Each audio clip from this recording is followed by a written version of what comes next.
Right. So good evening, everybody, and welcome to our session for special revision for strategic case study. Today has been a wonderful day. We just finished with a special revision for corporate reporting, and we are also continuing with that of strategic case study. I welcome everybody. My name is Sigmund, and I'm with ASPAR. I'm the lecturer for strategic case study. And for our students who have joined, I'm sure you should be familiar with the way we approach things. So we have received a pre-scene from the Institute, which is very important because for the strategic case study paper, which is a capstone paper for preparing students, that's the ultimate paper for the accounting qualification in Ghana. The idea is to test your ability to apply your knowledge, is that okay, to resolve practical business solutions. And it's a very important area that, or a very important subject that has been introduced since November 2019 to date. And obviously, we've had a lot of changes to how this particular paper has been moderated till, I must say, we have a very fine paper now and well refined in line with best or global practice. And I'm saying that for a reason because this particular case obviously is in line with a case that we are currently lecturing for the CIMA program. Is that clear? So very same question, almost similar to the scenario for CIMA. CIMA is also having exams this week. We have CIMA strategic case study, and my students will start writing exam tomorrow. And the good thing is that whatever we are discussing now is almost the same as what we are looking at for the CIMA strategic case study paper. They are also doing mining as an industry, specifically a company into the mining of lithium. Exactly. So there's that connection between that scenario and then the scenario we have here. And in the context of what is happening in Ghana, where we had a lot of galamsey and illegal mining and all of that, this particular case is just right in time because of the situation we have in Ghana currently. So it's good to have a case on the mining sector because it makes it easy because the issue is topical. Everybody's talking about it. So it makes it easy to even get information to analyze the case. I believe it's clear. So I welcome everybody to this discussion. As you are aware, our syllabus is quite easy to appreciate. We have strategic management, which is a major part of the syllabus for 60 marks. We have corporate governance for 20 marks. And then we have the financial issues for the remaining 20. So 3 areas: strategic management, corporate governance, and financial management. Is that clear? And looking at our syllabus, one thing that is very important for every student writing strategic case study is for you to know the clear demarcation of issues in this new syllabus. So if you look at the syllabus now, for strategic management especially, the issues have been grouped into strategic position, strategic choices, and then strategy in action. So you realize that these 3 areas are where your knowledge should be coming from when it comes to strategic management. So you must appreciate issues on strategic position. Currently, we have issues like knowing about the purpose of the entity, the expectation of their stakeholders. Exactly. And now stakeholder issues have now been driven into the realm of ethics, corporate social responsibility, and then sustainability and ESG. So under the strategic position, ethical issues have been incorporated there. Corporate social responsibility issues are there. ESG is there, and sustainability are all now part of strategic position under the purpose and expectation. So beyond that, we have the environment where we need to analyze the entity's environment, strategic capability where we do the internal analysis. So by end of your knowledge when it comes to strategic position, you should be able to know how to conduct a SWOT analysis, primarily because your knowledge on the environment will help you to identify opportunities and threats, whilst your knowledge on strategic capability can help you appreciate strengths and weaknesses. So that knowledge technically can help you to prepare a SWOT and recommend strategies for the company.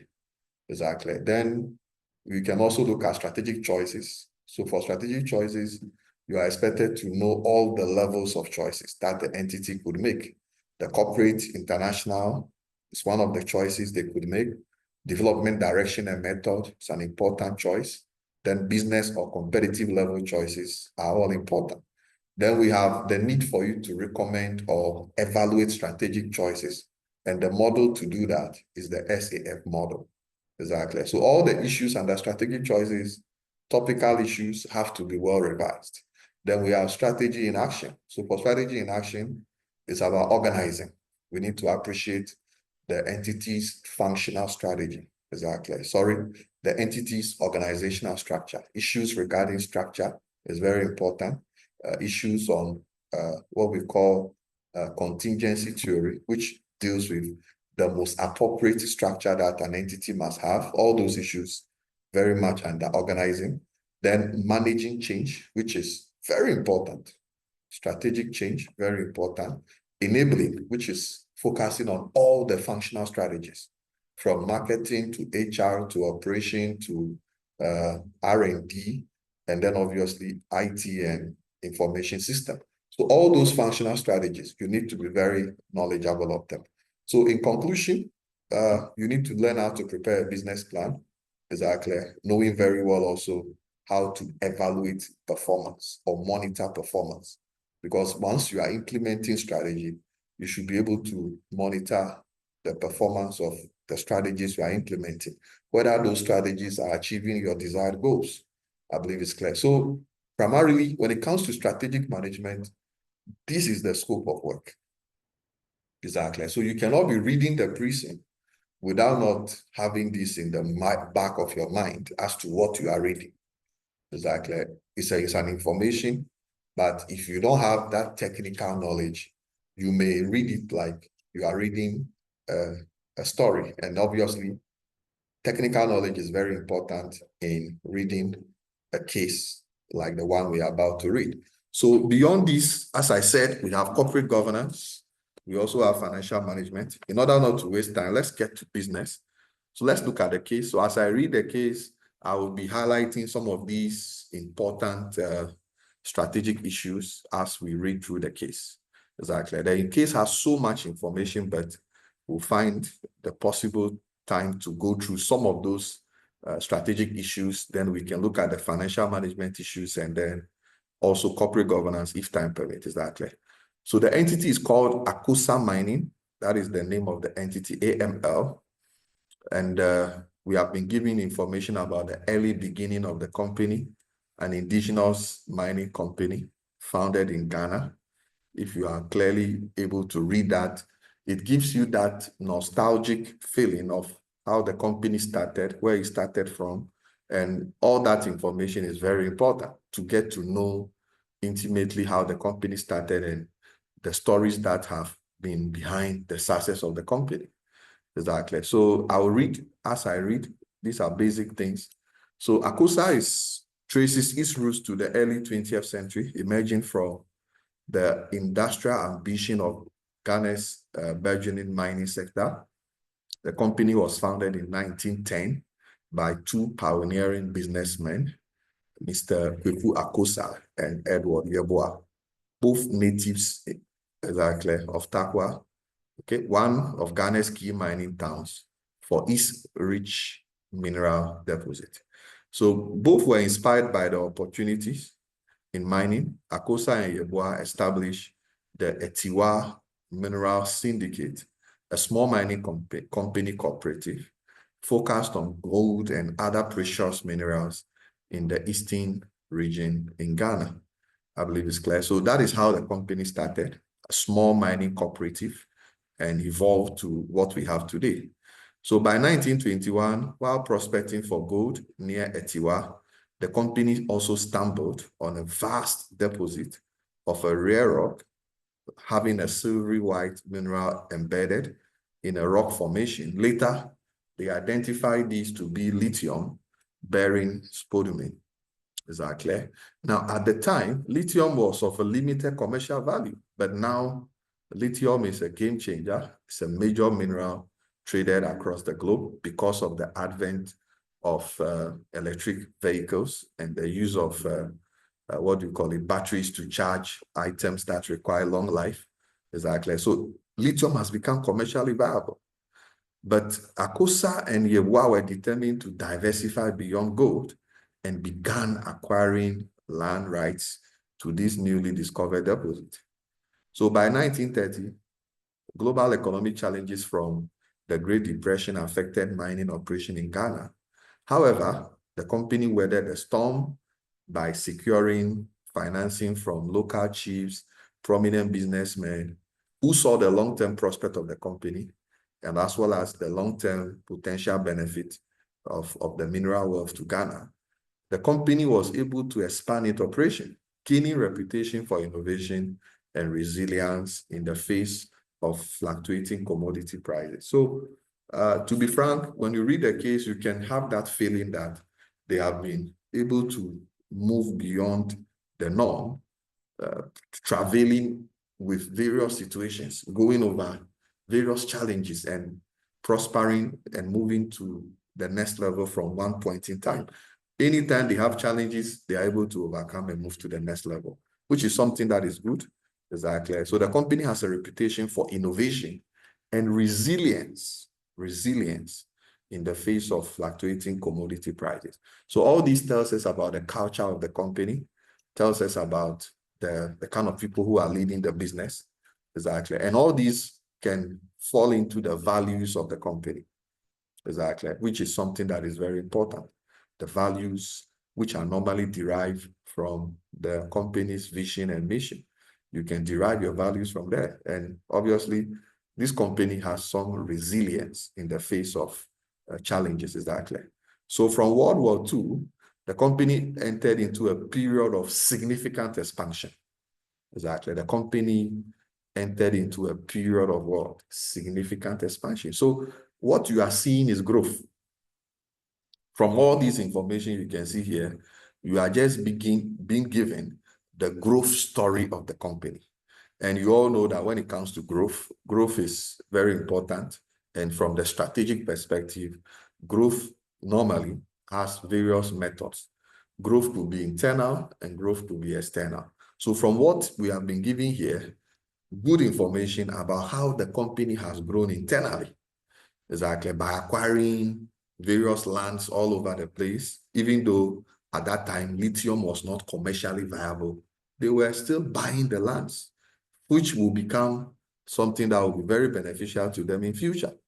So following the World War, the company entered into a significant expansion. Global demand for growth for gold rose sharply as the nation sought to stabilize their economy with gold-backed currency reserve. So the company capitalized on its strength, you see, internally, its mining infrastructure, scaling their operation in Tarkwa and Etiwa. So the company grew. So all this that we are hearing is all internal growth. You don't see any external growth here. Everything here is internal. So the company invested in a new pit mining technology, which greatly increased their gold output. So by the mid-50s, the company had become one of the leading contributors to gold export, rivaling international firms. And the company's operation were instrumental in building trust with local communities through the employment generation, scholarship, and healthcare projects. So meaning that the company is involved in some corporate social responsibility, which is very important part of ethics. Exactly. Now with Ghana's independence, AML became a national symbol of economic potential. The government recognized the company as a partner in the country's quest for industrialization under the leadership of a newly appointed CEO who was the son, or who is the son of the founder. The company strengthened its ties with government by aligning with policies aimed at retaining more of Ghana's natural resource wealth within the local economy. So you can immediately see the transitioning from the first generation to the second generation. Now the company is being led by the son, which obviously tells us that there has been some good succession planning in place for the son to take over. It's quite unique, exactly. Now the company began collaborating. So you realize that they've sought to now seek growth externally. So the company began collaborating with a university, KNUST, to train a new generation of geologists, because one of the key things is that for a mining company, you need numerous geologists. They will be testing for you, discovering new deposit of gold for you and all of that. So you need a human resource strength that, and in terms of competency, you need a lot of geologists as well as engineers. So the company, in seeking to build their competence, collaborated with the KNUST. So by the end of the decade, the company was recognized as one of the 10 largest gold producers on the African continent. That should tell you the size. However, another challenge again, political instability in the 1960s posed new challenges.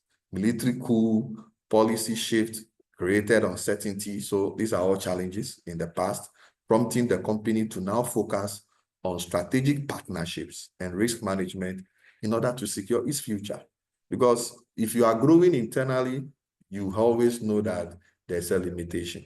So the company now seeks partnerships, and seeking to manage their risk so as to secure their future.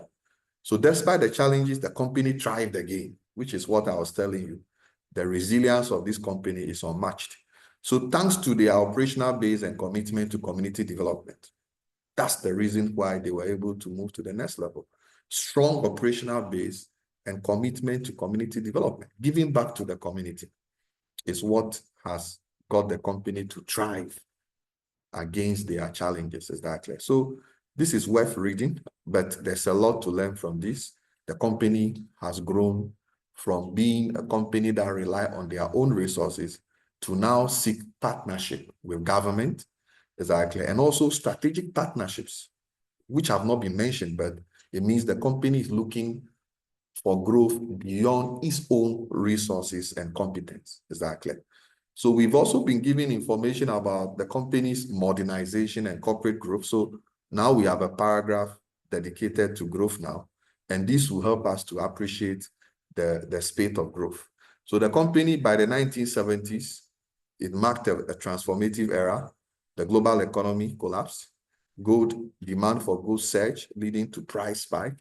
Under the visionary leadership of Nana Ajiman Akosa II, the company embarked on a modernization campaign at improving their operational efficiency and productivity.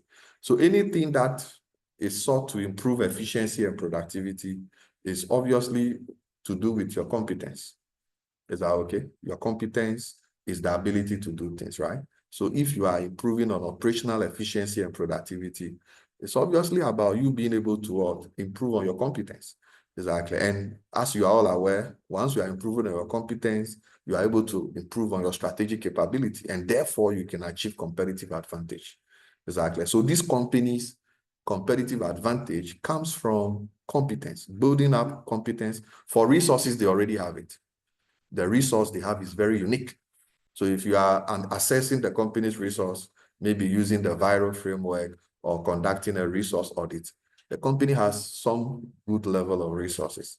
They are also building competence, going into collaboration with the KNUST. That's competence. The company is improving on their efficiency. That is, the company is now trying to seek to get a unique capability, strategic capability, which can help the company to achieve competitive advantage. Exactly. So whilst we are looking at the growth also, we also need to look at what is happening internally to the company. The company has the adequate resources. The company is building competence. Eventually, the company is now improving on their capability, strategic capability. So it will not be surprising that this company will achieve competitive advantage, because per the resource based model, if you assess the resources of the company, assess the competence of the company. The next thing is to assess their capabilities. And if they have a unique capability, the entity is likely to achieve competitive advantage. So what did the company do? The company invested heavily in automation. So you can see that happening there. They invested in automation and processing plants. So definitely the company will have a unique capability, which obviously will help them to achieve competitive advantage. So this significantly increased their gold recovery rate and reducing waste. So the company's success allowed it to acquire several mining operations in Ghana, consolidating their control over Takwa, Bogoso, and Prestia concession, and by 1975 became the largest indigenous mining corporation in Ghana. So it's a process. It doesn't happen just within a day. It happens overnight. You have the resources. You go ahead and build competence by collaborating with the university to build your engineers as well as your geologists. The next thing is to improve on your capability by improving on your efficiency, your automation. Once you do that, the likelihood is that you become the largest indigenous mining company in Ghana. And that is not surprising because they understood what to do to get them to where they want to be. You analyze your resources, you assess your competence, you develop your capabilities, you will surely have the advantage you desire in your chosen area of business. Exactly. So by 1978, recognizing the need to increase their stability and growth capital, the company restructured its corporate governance. So in order for the company to look appealing, in order for the company to ensure that they are able to manage risk, because risk is very important. In order for the company to meet all compliance requirements, the company decided to now consider corporate governance. Corporate governance is the way a company is directed and controlled. Corporate governance is about direction. Corporate governance is about monitoring. Exactly. Corporate governance is about controlling. So if the company have got to a point of growth, there should be some stability. There should be something that we need to have in place to put things in order. And the company thought it wise to now restructure its corporate governance. So the company appointed a board. Good news. There is enhanced compliance now and setting the stage for future capital market activity. So that is it. Once the company gets to the point where they start putting in place all these arrangements, making sure they are getting their governance right, the next thing is the company will go public. And that is not surprising. The company expanded. They expanded through acquisition. That is the external method of growth. They even went public by getting listed on the Ghanaian Stock Exchange. They moved to the South African Stock Exchange. They also moved to the the New York Stock Exchange. So it's been one level of growth to another, obviously. One level of growth to another. The company grew organic, decided to collaborate, decided to now go to IPO or go public, decided to now acquire other businesses. So it's a phase that the company is going through. And if you don't appreciate this phase, you will not understand the specific issues that are falling out and the kind of models you have to use to help you understand how the company is growing. Exactly. So by expansion, by 1980, there were a period of both opportunity and adversity. Gold prices became highly volatile again. And this is something we'll be looking at because the company obviously is in a business that has a lot of market risk. The prices of commodities will definitely fluctuate. So the company has to manage it. Exactly. So due to inflation and geopolitical tensions, the gold prices has become highly volatile again. However, AML took a bold step to diversify their operation, which is good. Diversification is a form of risk management. It acquired controlling interest in Akosa Minerals, so through acquisition, which is an external method of growth. Mining firm operated significant deposits in Ashanti and Bono region. This acquisition strengthened the company's presence across the Ghana's mineral-rich areas. Exactly. So the company has now decided to grow through acquisition. So they've grown organic. They've decided to collaborate. They've now decided to actually go into acquisition. So there are various types of growth here. Organic growth, which is normally assessed using the Grainer's growth model. Collaboration is an external method of growth. Then acquisition, you need to know the advantage and disadvantage of acquisition, which is an external method of growth.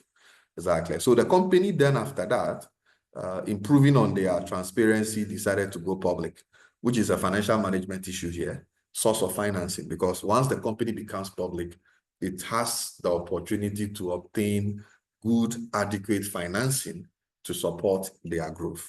Exactly. So they went public, being the first Ghanaian public company to offer their shares. Exactly. The company had a very huge success on their IPO. It was oversubscribed, meaning they've got the right signaling, strong investor confidence.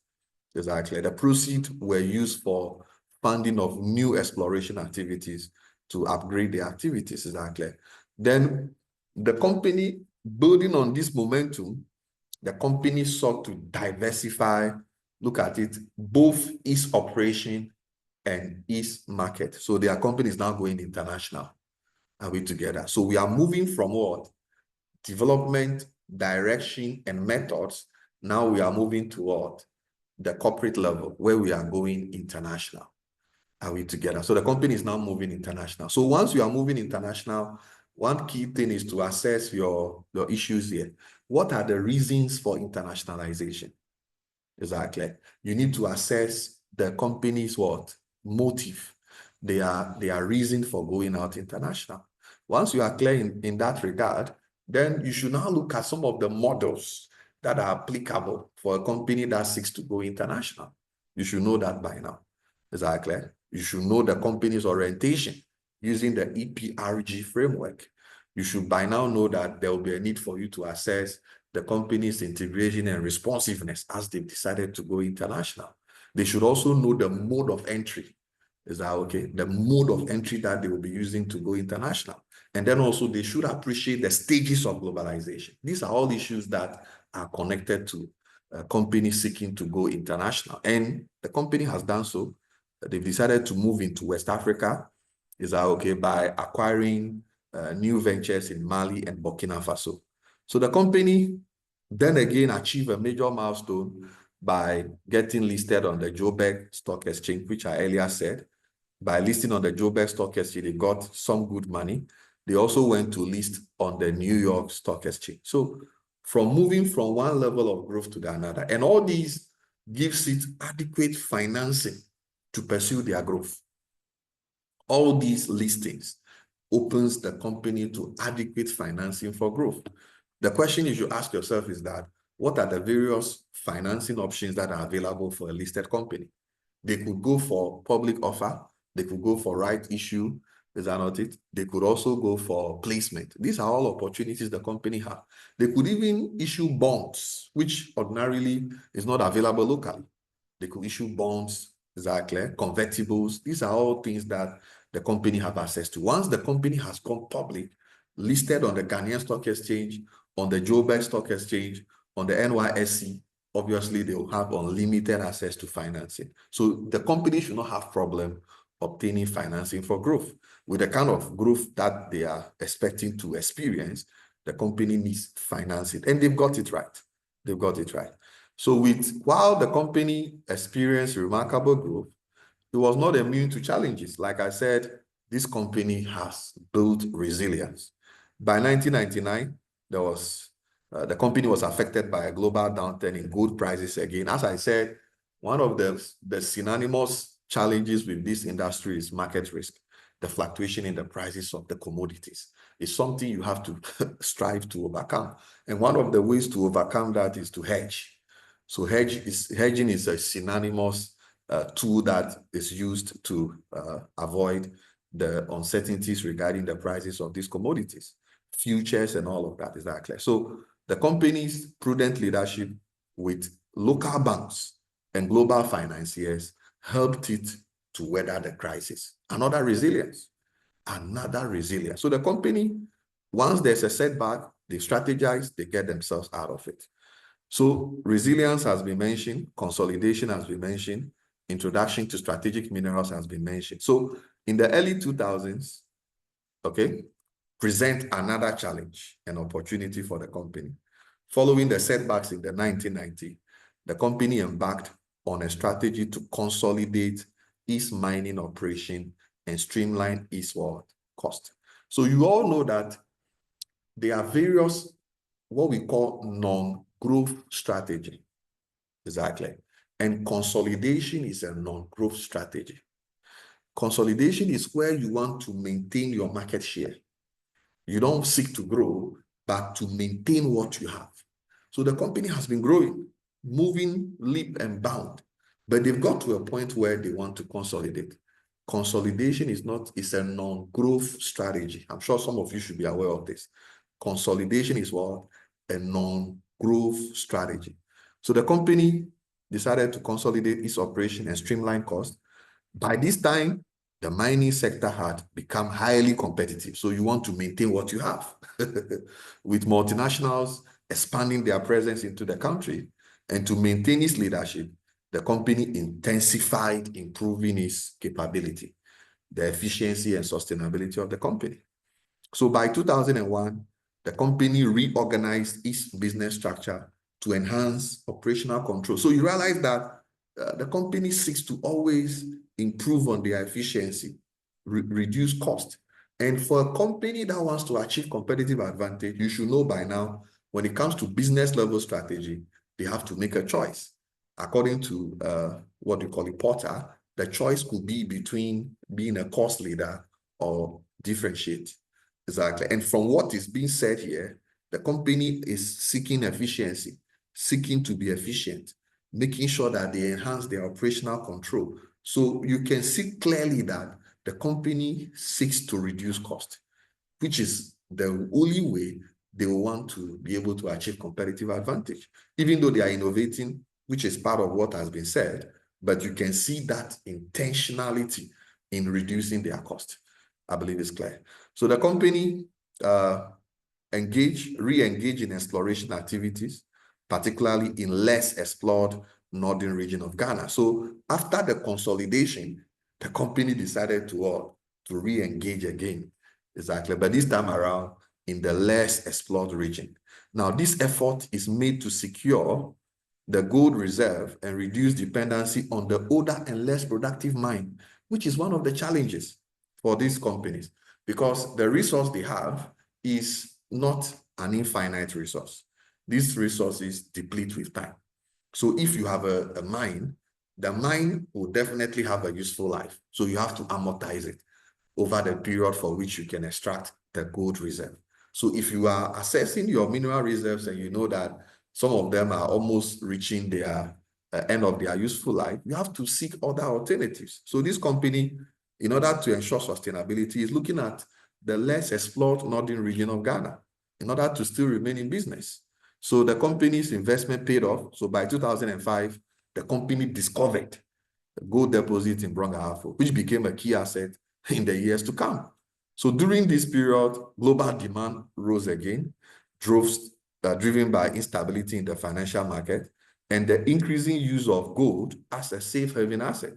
The company's revenue surged and the company capitalized on the improved market condition, expanding their workforce, listening to that, upgrading their mining fleet, and implementing enhanced safety, all in a way to ensure that they increase their revenue. Exactly. So the company has done so well.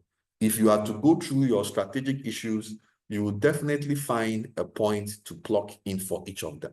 If you are doing your purpose, your expectation, you will find something there. If you are doing your strategic capability, you'll find something there. Exactly. Most of these internal issues are all in the information provided. So let's look at the next thing now, diversification. So the company decided to diversify. So once you hear diversification, it should tell you something, the Ansoff growth model. So Ansoff is a major model for analyzing growth. Exactly. This company has pursued growth in terms of method, organic. But if you want to know the direction of a company, is the Ansoff. Ansoff helps you to know the direction of a company, whether the company is pursuing product development, market development, or the company is pursuing diversification. This model, Ansoff Growth Vector, helps you to know the direction of the company. So the company has expanded. The company has developed products. The company has developed markets by going into West Africa. The company developed products by going for gold and lithium.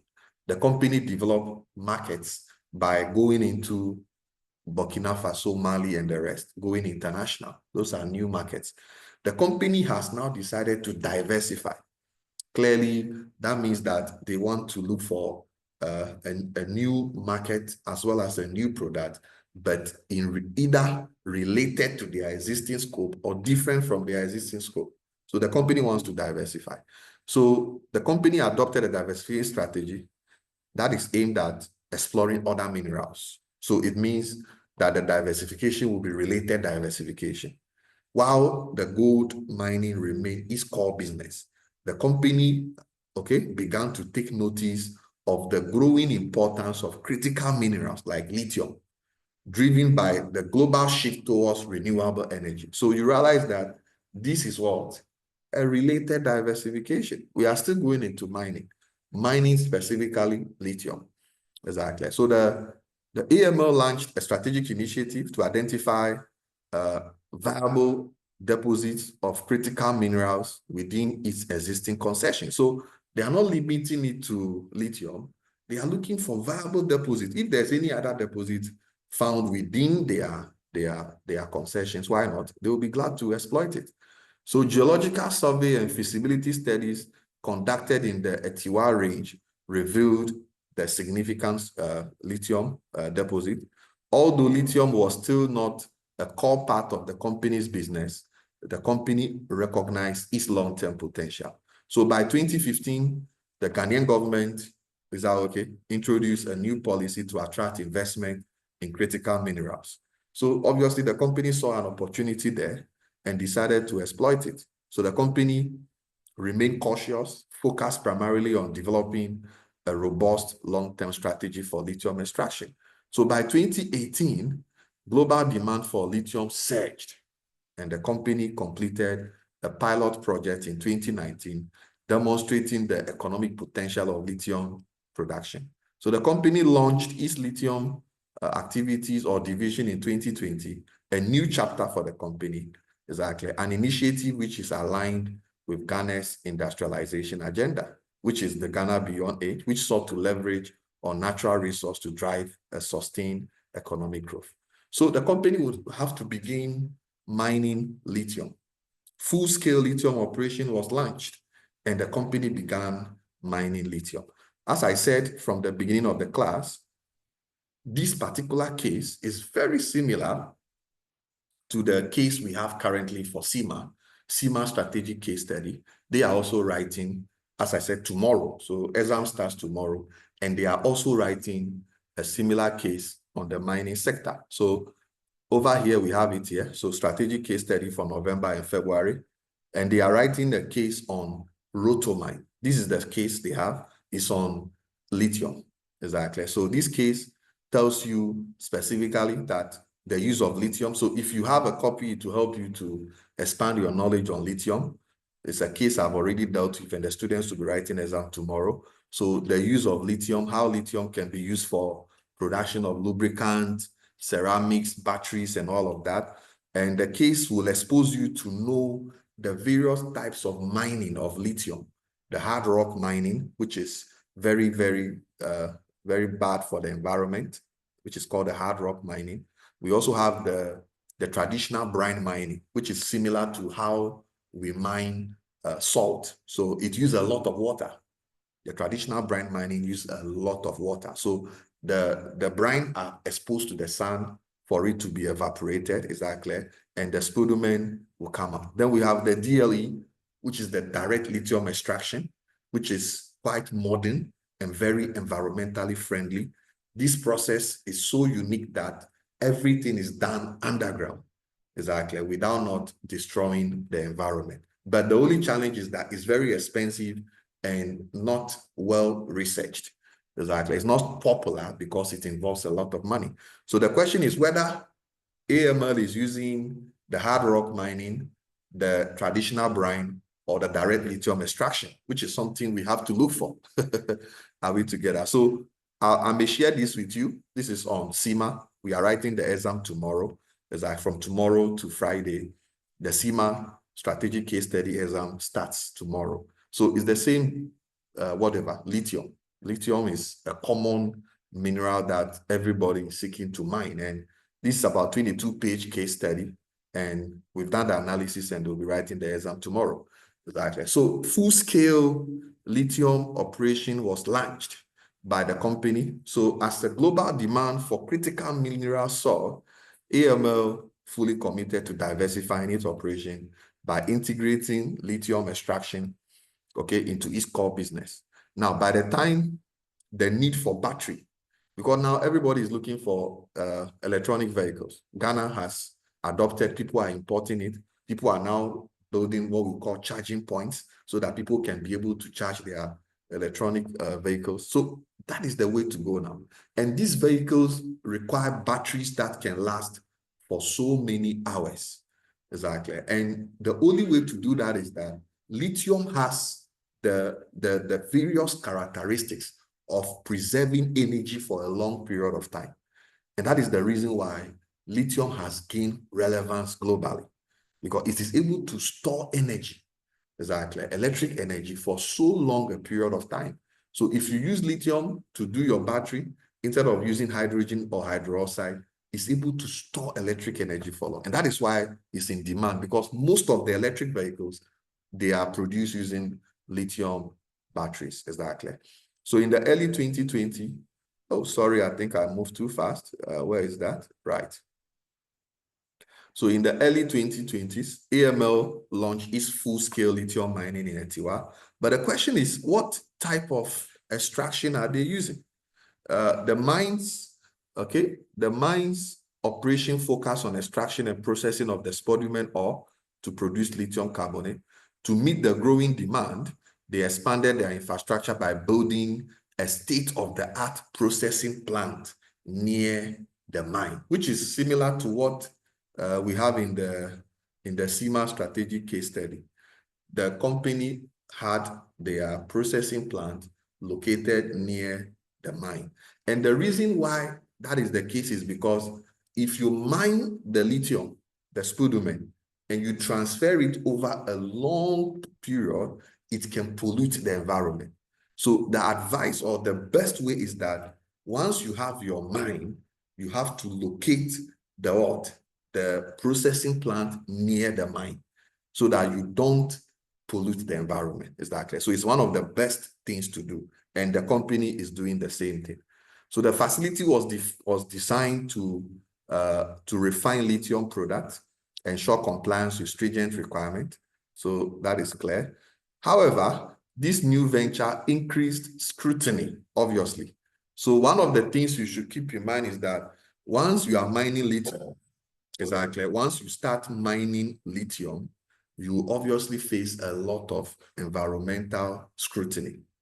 Exactly, because it has the effect of destroying the environment. Like I showed you here, if you look at the open one, this one, like you see here, is so serious. It has, we call it the open pit mining. Is that okay? And it has the following adverse environmental impact. It results in soil erosion, destruction of the natural habitat, water pollution, and emission of various dangerous gas because of the heavy mining equipment you are going to use. So when you use the open pit, it's so bad.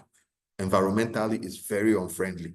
If you are going with the traditional brine, where you are using the brine, where you expose it to the environment for it to dry up, that one also is so bad.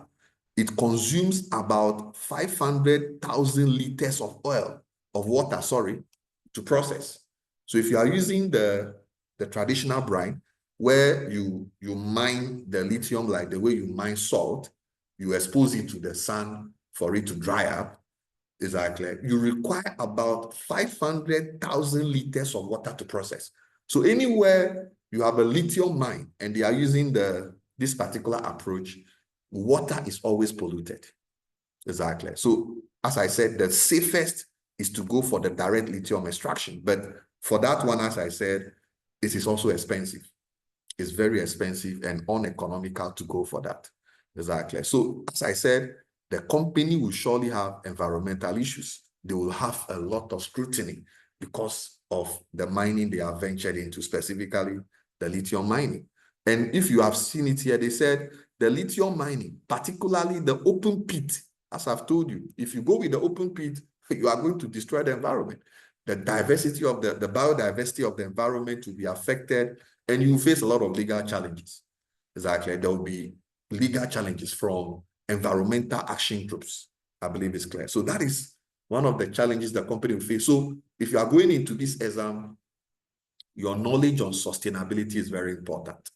Your knowledge on ethics, corporate social responsibility, and environmental issues should be adequately dealt with, because the company is obviously into an operation that has adverse effect on the environment. So it's important that your knowledge is that clear on ethics, corporate social responsibility, ESG, and sustainability. These 4 issues should be very adequate. Exactly. So let's look at the company's current operational structure. So the company has, if you read through the structure, you realize that the company has a divisional structure. There's a head office, is that okay? Where there's centralized department like Department for Strategic Planning, Governance, Financial Oversight, Risk Management, and Global Partnership. Is that okay? So these are the various, what do you call it, departments that it has retained at the head office. Then it has a divisional structure. So having retained these functions, they are operating 2 divisions. Is that okay? So specifically, the 2 divisions are the gold mining and the lithium mining division. Exactly. So the key functions of the head office have been explained here. The strategic development, the corporate finance, all of that, they are all part of the divisions at the head office, has been well explained. Then the divisions, their responsibilities have been explained here. For the gold mining, it is into the exploration and development of new gold reserve, the management of open pit and underground mining, processing of refining of gold ore into bullion for export, and then environmental management to mitigate the impact. So you have clearly been given the responsibility of this division, and it has various mining sites. The Takwa mining site, the Prestia, the Brongahafo, these are all sites that the company has in its gold mining division. For the lithium, as you can see here, they have the following responsibility: exploring the lithium, processing the lithium into the battery grade lithium, partnering with technology to explore downstream opportunities in the lithium, and implementing the DLE, which I told you. The DLE is the direct lithium extraction technology, which I've shown you here. So this is the DLE, the direct lithium extraction, as I've told you. So it's underground. You have the underground reservoir where the lithium extraction is done and processed. So we have little activity on the ground. Everything is done underground. Exactly. And when I share this document with you, you can read more about it. Exactly. So the company is seeking to implement this particular technology to minimize their environmental impact. Because I told you that if you go with the open pit, that one is so bad. Exactly. If you go with the brine, which uses water, open space, you put the spodumene in the open place for it to dry up, that also has serious environmental impact. So the DLE is the most safest one, which does not adversely affect the environment. Is that clear? So you have been given a list of major mining sites that the company has, one in Etiwa and the Volta region. So the Volta region is currently at exploration stage, meaning that we haven't started commercial production yet. Exactly. Then we have the other divisions like the centralized services. So the company has the central head office, then the division, and then the support unit. Exactly. It has the head office, it has the various divisions, and then it has the support unit. So that is the kind of structure it has. So the various support units are here, the R&D, the HR, and then the health and safety. So all these tells you some of the functional structures that the company has. They have HR here, they have R&D. It tells you the kind of structure the company has. Is that clear? Corporate social responsibility is also here, which is very important for a company that is into mining. Your CSR, community engagement are very important if you want to prosper.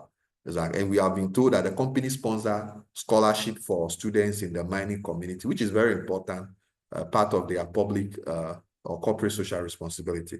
So you've been giving some details on the company's revenue. So in terms of contribution, gold mining contributes more than lithium, obviously because lithium just came on board, which is clearly the case. Then you have also been given the revenue of each of these, the various mines. Is that clear? So Takwa, Prestia. But one thing that you should know is that what we are dealing with is at the corporate level. Is that clear? So this information I'm reading from a technical perspective, number one of the things you should keep in mind, having read all this information I'm reading, is to know that the company has to manage their portfolios. Exactly. So all your various portfolio analysis models, from the BCG to the, what do you call it? The portfolio display, which was tested last sitting, the Ashridge portfolio display, to the McKinsey, what do you call it? GE business screen, to the Shell directional. These are portfolios. They are all portfolios. The company has 2 divisions and has various mining sites. These mining sites could be converted into portfolios. That could be the case. Are we together? So having in mind that, you should also be thinking of corporate parenting, how head office will relate with the various business units. Exactly. Would they be choosing the model by Gold and Campbell, or they'll be choosing the model by what's the name? Johnson and Scholes? Either they are using the parenting style or the rationale. So these are things that ordinarily you should be comfortable with. At this level, at the corporate level, these are the things that you should start thinking about. How are we able to manage the portfolios or assess our portfolios? How are we able to parent the various business units? Do we parent using the rationales, or do we use parenting styles by Gold and Campbell? So all those things, you have to clearly make sure that you've understood it and can apply it to the scenario we have here. Exactly. So that is very important by way of information. And as I said, by providing you insight into the various support function, it means that your knowledge on HR strategy, R&D strategy, those are key things you should have in mind. Exactly. So I wanted to emphasize that. From here, we've been giving revenue distribution, contribution of each of the divisions, which is very important for you to assess the contribution of each division to the company's success. You've been giving the contribution of revenue by the mining locations, which is very important to help you know the contribution of each of the locations to the company's portfolio. Are we together? So you can see here that they have given you the various mining sites. And have you seen the word here? The Brongahafo project, a newer addition to the AML portfolio. You see? So all these, Takwa Gold Mine, Prestia, all these should be seen as portfolios, which means all your portfolio matrices, you have to revise it extensively and know how to play around with them. All of them, you have to learn it, from the BCG to the McKinsey GE business screen, to the Shell directional, to the Ashridge portfolio display. All the styles, all the various, portfolio matrices has to be well revised. Exactly. So take note of that. So we have here key observations. So for these key observations, I will consider them to be challenges, because reliance on gold mining. Although AML has diversified its revenue stream, a significant portion still comes from gold mining. This reliance on a single commodity exposes the company to market price volatility, which is a major risk the company faces. Price volatility, strategic growth in lithium. Lithium is expected to become more prominent. So even though the company faces challenges with the over-reliance on gold, there's an opportunity in lithium, which the company could take advantage of because of the demand for batteries. Then regional concentration. A large proportion of the revenue is generated from operations in Western and Eastern region, emphasizing the need to balance their geographic diversification, which is currently what they are doing by moving into the northern part of Ghana, as well as the Volta region. Is that clear? So it's very important. So we've been giving some information on the company's financial performance, which is so important. So what you have to do is that you have to perform. Normally, once you are given the ratios, it's good news for you. You are going to now do your analysis. So quickly calculate your ratios, the performance ratio, the efficiency ratio, the solvency ratio, both short-term and long-term. And because the company is listed, you have to also calculate all the investment ratios. Once the information is available, is that okay? One of the main things you have to do is to what? Compute your ratios. Exactly. All the ratios: performance, efficiency, solvency, short and long term, and where possible, investment. I don't know if they've given us the share price and all of that, but if that is provided, why not? We can compute that.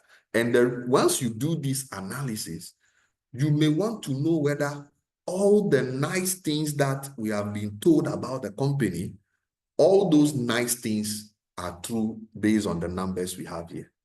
So that is what we call analytical review.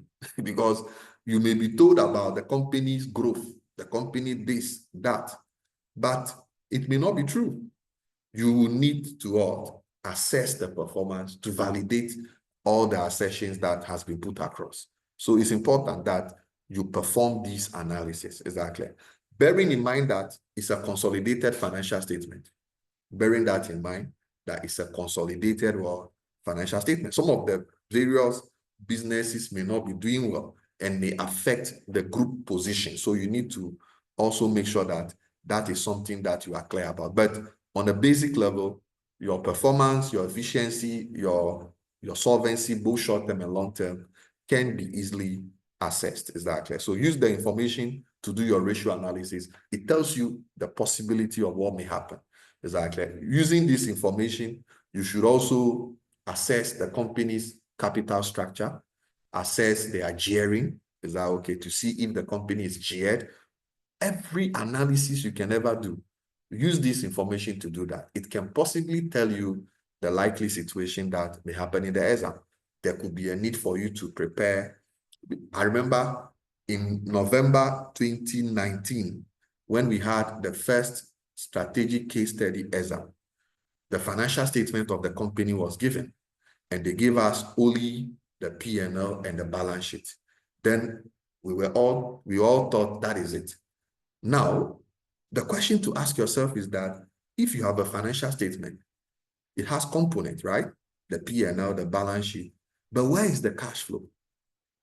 Where is the company's cash flow? So you need the cash flow to know what might be happening in the case of the company's cash situation. So in that exam, November 2019, the examiner, brought the cash flow in the exam and asked for you to do analytical review of the cash flow and prepare a forecast. So you see this is just P&L and balance sheet. Where is the cash flow? You can be given the cash flow in the exam, do analytical review and present. So check it, November 2019. I'm giving you a heads up on that. Look at that sitting and you see clearly that that was the situation we had in the exam. Very wonderful situation. P&L was given, balance sheet was given. We went to the exam, totally new. There was a cash flow. So we have to do the analysis. So think of that. Anything could happen. That may not be the thing that may be coming in the exam. It could be something else. Are we together? It could be something else. But what is very important is that you need to analyze this financial information and think outside the box. You may be given an appraisal to perform. This is a mining company. So they may be thinking of either they lease or they'll buy. So lease or buy decision. Anything under the sun when it comes to financial management, I believe it's clear. So once you do the analysis, you can easily be able to know what may happen. Is that clear? So we've been given information on the leadership of the company. This clearly will tell you the corporate governance. The balance between executive and non-executive is very important. So you need to go through critically assessing each of the directors to know whether they are executive or non-executive, and how many executive do we have and how many non-executive do we have. So we have the first person who is the executive chair. So the executive chair means that he's also playing a pivotal role in the day-to-day running of the company. They didn't say non-executive chair. They said executive chair, meaning that he still plays a day-to-day role in the company. Then we have the chief executive officer, which also is executive. Is that okay? CFO is executive. Then we have director of sustainability. Obviously, that will be an executive position. The director of operation will be executive. Then we have John Mensah, who is also supposed to be the director of operation. So the question is, where are the non-executives? No information has been provided on that. But they told you from the beginning that a governance structure includes a balanced mix of executive and non-executive directors. But the information here shows that I think almost everybody here is an executive director. I don't see any non-executive here because the CEO is executive, CFO is executive, director of environmental and sustainability is likely to be executive.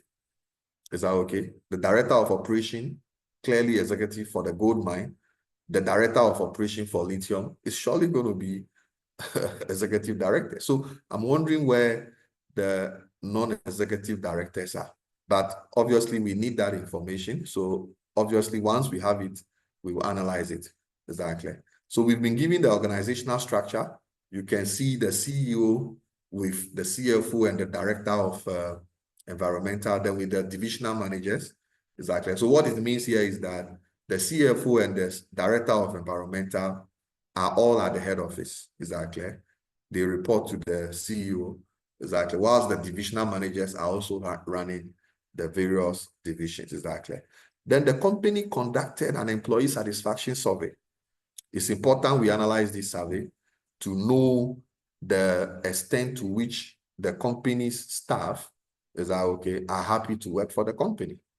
This is something we need to critically analyze. It's very important because if employees are satisfied, it means innovation. It means they'll be willing and committed to share the good news about the company, and it can improve productivity.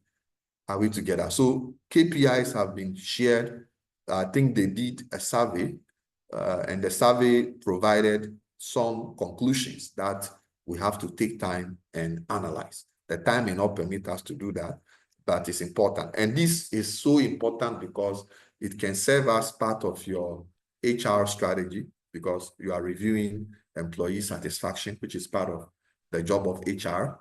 Is that okay? It's also part of the, if you are assuming you are assessing performance, this will come under the innovation because if your employees are satisfied, the likelihood is that they will innovate exactly and contribute to the success of the company.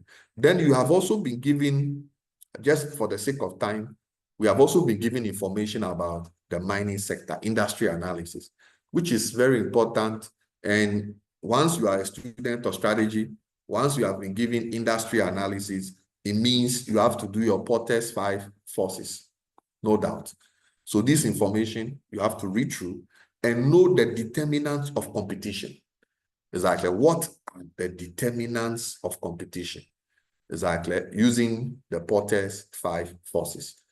The barriers of entry, the alternative, is that not it? The bargaining power of customers and suppliers, and then also the rivalry, the extent of rivalry. So I would expect you to go through this information and be able to identify the possibility of putting together the Porter's 5 forces using the information provided here, because you need that. But one thing I also want to indicate to you is that there are various models for analyzing the environment, the pestle, the 5 forces, what's the name? The Porter's diamond, all are models that you can use. And also product life cycle. Exactly. Last sitting, we were tested on strategic group analysis, which is a model for analyzing your environment. Exactly. We also have what we call scenario planning, which is also a model for, they are newly introduced models in the syllabus for analyzing your environment. So my recommendation is that don't just focus on only your pestle, your 5 forces, your Porter's diamond. Look at the other models for analyzing the environment, apart from those basic ones. Is that clear? So read that and make sure you are able to use it to do your analysis. Is that clear? Then we have been given some challenges regarding the sector. Okay, there have been some challenges with regards to the mining sector, which I wish I could read so that we can appreciate it. The mining sector faces several risks that threaten both the short-term and long-term sustainability of the sector. Environmental risks are significant concerns, like mining operation, particularly the open pit method, contribute to deforestation, water pollution. The environmental impact of lithium has also drawn criticism, leading to frequent community protests. In response to growing environmental concerns, the Ghanaian government has intensified regulatory scrutiny, requiring companies to adhere to stricter environmental impact assessment standards, reclamation plans. Political and social instability also pose a risk. So all these are part of your what? Your threats. If you are preparing your SWOT, all these can be put into your threats. And for the sake of risk analysis, once you are done preparing your SWOT, you need to convert it into a risk analysis model, because your weaknesses and your threats are your risk. Your weaknesses and the threats are your risk. So you put that into your risk analysis model and do your work with it. You assess it and make recommendations. Exactly. So you have been given some challenges that we are facing within the industry. There's tension between mining companies and local communities, often escalating into dispute and all of that. There is artisanal, small-scale mining activities in certain regions has exacerbated this conflict. Economic risk, you see that? Inflation, currency devaluation, all these will give you so much information about the challenges that the company is facing. And all these can be analyzed into the pestle, can be analyzed into risk, exactly, can be analyzed into threats and opportunity. You can do all of that with this information, exactly. So in response to these challenges, Ghana has implemented a reform to improve the regulatory, exactly, reforms aimed at improving transparency, sustainability, and local value addition. The Minerals Act requires that companies have to allocate higher percentage of their revenue to local development projects, emphasizing environmental protection and community engagement. So you can see here issue of ESG. That's why I told you that going into this exam, your ethics, your CSR, your ESG, and sustainability, those 4 topics, you have to eat them up. Ethics, CSR, that's ethics, corporate social responsibility, CSR, ESG, and then sustainability, the 4 issues. Go to the syllabus, look at all the major issues there, and be sure you have them committed to memory. Exactly. So ESG reporting has become a requirement with regular audit conducted by the Minerals Commission. The mining firms are subject to local content policy, which obligates them to increase the use of locally manufactured goods and services, as well as invest in their workforce through training and capacity building. Finally, government has adjusted royalty rates and corporate taxes on mining revenue to increase the sector's contribution to National Development Fund. So there's so much happening within the sector, and all these are risks which the company has to overcome. The profitability in the market or in the sector is tied to global commodity prices, and you are aware that it fluctuates. So the question is, how do we manage that? Demand for precious metals like gold influenced by global economic condition, investor sentiment, and all of that. During the period of economic uncertainty, demand for gold often serves as a safe haven. Technological shift has also increased demand for critical minerals like lithium, manganese, largely to the rise of vehicles, electronic vehicles. However, advancement in the battery chemistry could reduce demand for certain materials, leading to price volatility. There's also geopolitical factors, including trade tension. So everything here seeks to communicate the risk that the company faces. So your job is to list all of them and obviously find a way to mitigate them. Now, if you look at the particular case we have, they have not given us the company's, what do you call it? Normally for CIMA, what they will have to do is that, let me just share with you some insight, because from what I see, it's likely to be happening in the exam. So most of the time, they should have given us the company's risk register. Exactly, where we are able to, because our case study now is mirroring the CIMA program. Are you getting the point? So what happens with CIMA is what we are copying. That is the truth. So what I'm trying to say is that they should have given us the company's risk register, where we would be giving a list of the company's risk and how they are mitigating them. But because we have not been given that information, our job here now as students is to list all the risk that the company is facing and recommend strategies that they should devise to mitigate them. Since you are not given, I hope you are getting the point. So, as I said, we are copying CIMA. That's the way they approach things. They would ordinarily give it to you, exactly. But in our own case, you are not given, so you have to do it yourself, exactly. Then they've given us some data for us to assess. We've been given the volume of production in terms of metric tons. Is that okay for the sector, the mining sector contribution to the economy? Then also, we've been given a list of all the companies who are in the mining sector, the major ones, and looking at it, we are number 2. Akosa Minerals is number 2. Then also the key minerals produced in Ghana, the gold, the lithium, manganese, and bauxite. And if you look at it, lithium is the least on the radar. So we may have to consider manganese. We may have to consider bauxite. Exactly. Even though we are mining gold, in our quest to diversify, we should be looking at manganese and other things like bauxite. Exactly. It depends on the viability of those other opportunities. Exactly. And they've given us the trend. Is that okay? They've given us the global trend in terms of the trend in terms of the pricing of gold. So you can see there's a rise here, which is good for us, because once gold price is increasing, we are expected to do well. Exactly. Once it's falling, it can affect our financial statement. And as I said, we are mirroring the CIMA program. So we've been giving, if you look at it, we've been giving relevant news articles.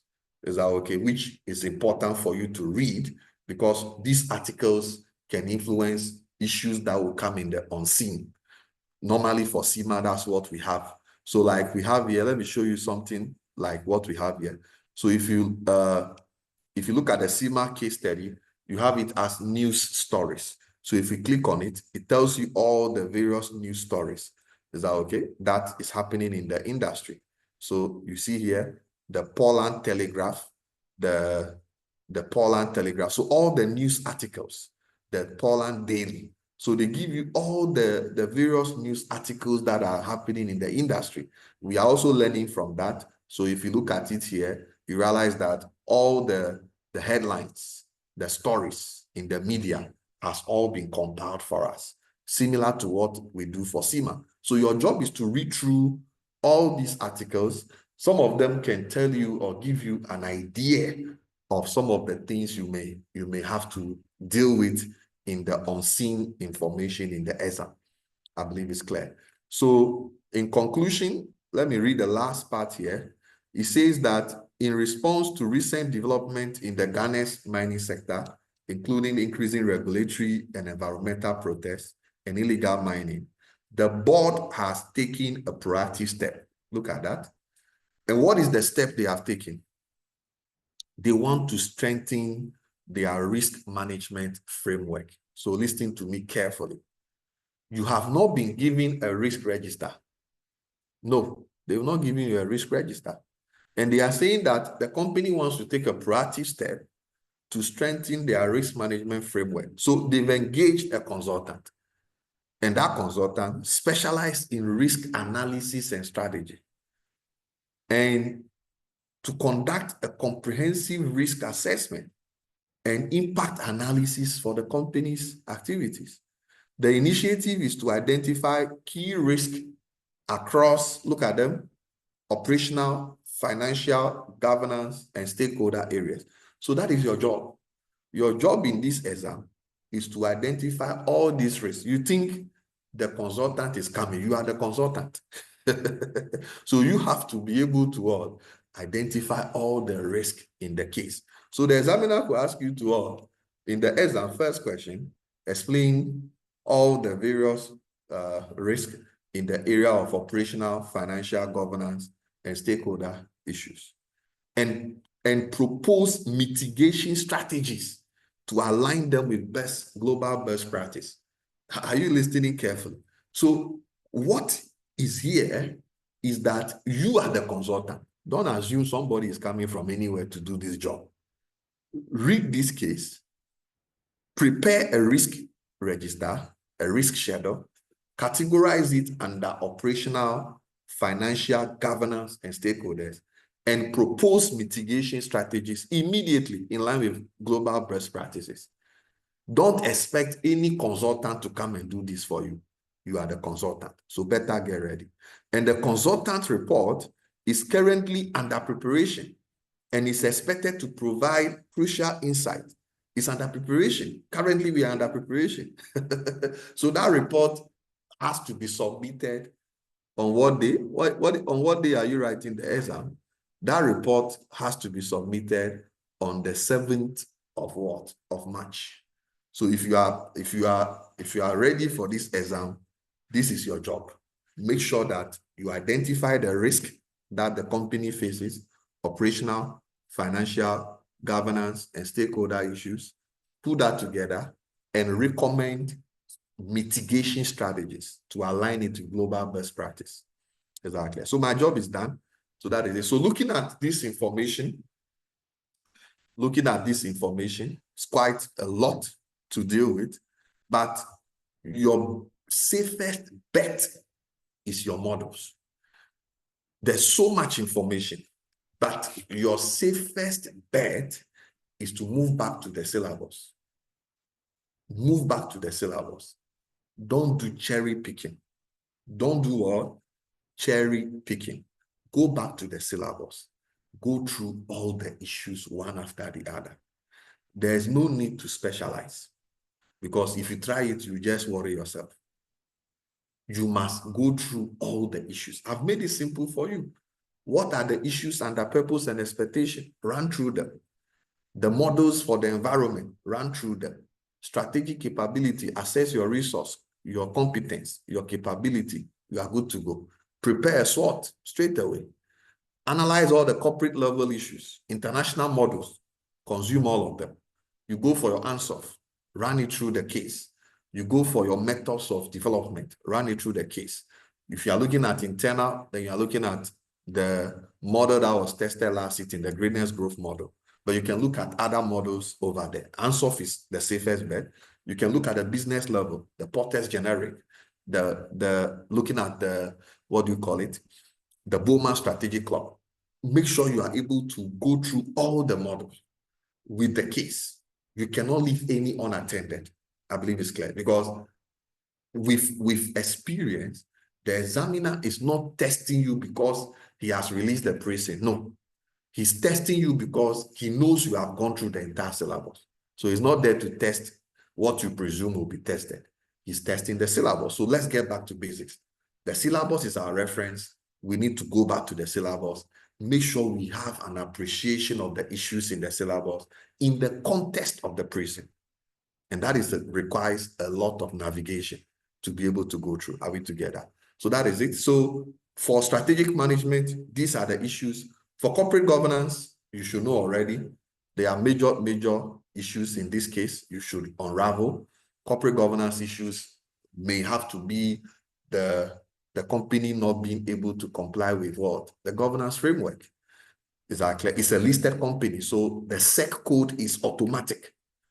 Last sitting, we had a question on the Institute of Directors, the National Corporate Governance Code. This time around, this company is listed, so nobody should tell you that the SEC code is something you have to swallow. It's a listed company, so you have to swallow everything in the Security and Exchange Commission code. They call it the SEC code. You have to chew everything in there because the company is listed. Nobody should even advise you on that. So corporate governance, you have to eat everything in the SEC code. Apart from that, the OECD principles, the principles of good governance, those are all other peripherals going into the company's committees like risk committee, audit. Those are things you can revise. But as I said, the main reference, the company is listed, the main reference is what? The SEC code. So that's for corporate governance. For financial strategies, it's endless. We could go for investment decision, financing decision, international financial management like transfer pricing, something we discussed recently. Then managing risk. Currency risk is something we need to learn how to manage. Then obviously, we also need to learn how to manage interest rate risk. Exactly. So these are all issues that you have to make sure you have a thorough revision before the exam. Exactly. And on that note, my job is done. Exactly. My job is done. I've spoken enough, and I'm sure you've got some ideas on how to approach this particular case. So I will allow for questions, maybe from 2 people, just by privilege. If you have any question, you can raise your hand. If not, we can shut down. But we have an announcement to make as part of our closing itinerary, is to inform you that we have a revision program, intensive revision, coming off this Saturday and Sunday for the first session. For those who are interested on the weekend program, you can come for our weekend intervention. It's strictly online, managed professionally with videos made available to you. We also have the weekday version, which is going to happen Monday, Tuesday. And normally the weekday versions, it's an improvement. It helps to improve upon what we've done on the weekend. So we always make the videos available to every student, whether it's weekend or weekday, you can have access to the videos. But if you register for weekend, you only join the weekend. If you register for weekday, you only join the weekday. So those are the announcement I would like to make. If you have any question, why not, you can ask, and then we can wrap up. Anybody with any question? An opportunity for 2 people to ask questions. So Stephen, any question for me?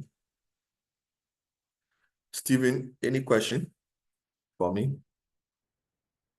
I think your internet is not well connected, but any other person, if any question, yes, okay. Stephen, you are connected now, go ahead. Yes, so just a reminder to share with us the SEMA document, the quiz. No problem. It shouldn't be a problem at all. I will do that with all privileges. That clear. It shouldn't be a problem. So read through that document. Normally our chief examiner for strategic case study is a SEMA person.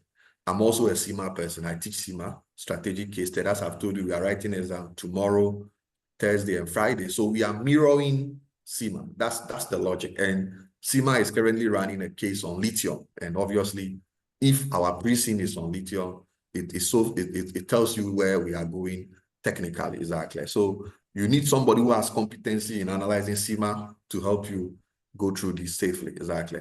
So thank you, Stephen. Any other person? I think there's one. Is it GIMS? Who is that?